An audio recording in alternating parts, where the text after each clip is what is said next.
Hello, welcome to flatcapeurotalk, and this is going to be my Champions League team of the week. I pick an 11 in all positions, hopefully, and try to build, a cohesive 11 that does make sense at the end of the day from all of the Champions League games that we just were witness to on Tuesday and Wednesday. It's a full 11 of players, so let's crack into this one. Hope everyone enjoyed that Champions League week. I thought it was absolutely fantastic, especially seeing a good old Bayern spanking of Catalonians. Honestly, do love that. But let's go on to the goalkeeper. This one is going to be, just so I don't butcher this, Georgios Athanasiadis, maybe, the Greek goalkeeper, I believe, who recently was from AEK Athens and has now moved over to Sheriff FC, that new Moldovan side that did beat Shakhtar 2-0 in their first Champions League night. Really, honestly, an incredible 2-0 victory for them, considering also that is a bit of a geopolitical rivalry as well between the Moldovans and the Ukrainians there. Moving on, though, to center back, it's going to be the Club Brugge pairing of Jack Hendry and Stanley Nsuki. Stanley Nsuki, I actually believe, is even a former PSG player, still is maybe a PSG player, I'm not sure. But he was able to, both of them were able to pull out a 1-1 draw against PSG, which you just say has to go down to some pretty excellent defending, I will admit. So I just feel like you have to include them as the two center backs just because they really did outperform themselves. Definitely a result that none of us expected. Going on to the fullback positions, I am going for a bit of a 5-2-3 kind of formation here. But going on to the fullback positions, I do have Alexandro and Juan Cuadrado. I do have them a bit switched there, so I do apologize. But Juan Cuadrado just was very, very creative force for Juventus against Malmo. He's been actually one of their most consistent performers, kind of probably an unsung hero, I would say, at Juventus. Juan Cuadrado has been absolutely brilliant for them ever since he's moved there. Has been able to play multiple positions, anything from right wing to right back to right wing back to left wing back. He's honestly quite brilliant.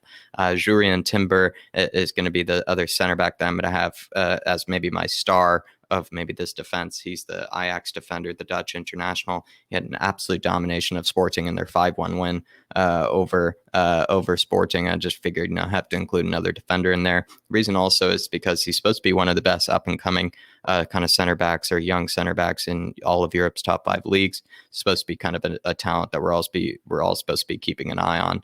And then Alexandro, he opened up the scoring, I believe, from against Malmo for Juventus. So I decided to throw him in there. Moving on, though, to the midfield. Jordan Henderson, unfortunately, I will say, is going to be my performer of the midfield. He did get that great go-ahead goal against Milan. It really did kind of shut me up. I was very disappointed to see it. It was a very good strike, very well hit outside the box as well. And yeah, was able to get the go-ahead goal against Milan, which was very well needed for Liverpool. So you feel like he has to be included, unfortunately. But Hans van Aken was the one that scored for PSG. I really do rate Hans van Aken, actually. He's a very, very tall Belgian player. Him and Charles de Ketelaere are actually quite hilarious considering how tall they are together, and they're actually very good with their feet despite not being too great in the air. And I do like that as well. Love to see some tall-headed techers. But yeah, definitely Hans van Aken is one I would definitely keep an eye out in the Champions League. He's just always been a consistent performer for Club Brugge. But going on to Lewandowski, who had a brace against Barcelona, I will say didn't actually have the greatest game. But he still ended up with a brace. That is just, the sign of a world-class striker. Can have a pretty terrible game, but still pulled out a brace in the way that he did, or in the fashion that he did. He's just such a clinical finisher. But Lewandowski, I would say he actually probably deserved a hat trick. Even when I think about it, definitely did miss one big chance. But going on to Sebastian Haller, and another typo there, I do apologize.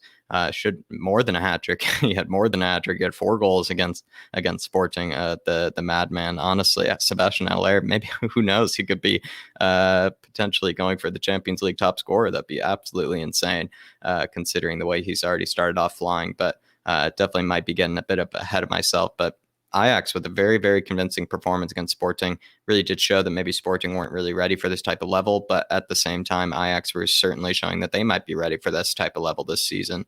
But let's see how the Ajax team and the young prospects and everything can shine through this season.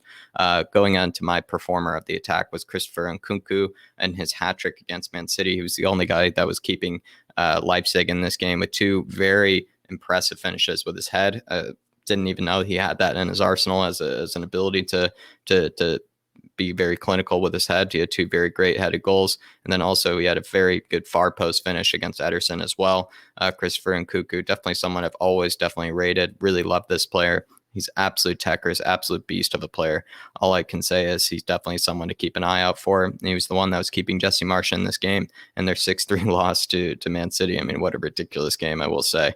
But that'll be all for my Champions League 11. I will break it down a bit longer next time, maybe with David when he can join me. But I do hope you enjoyed this one. That'll be all for now. You can check out the weekend watch list that was released today as well, so you know what football to be watching this weekend.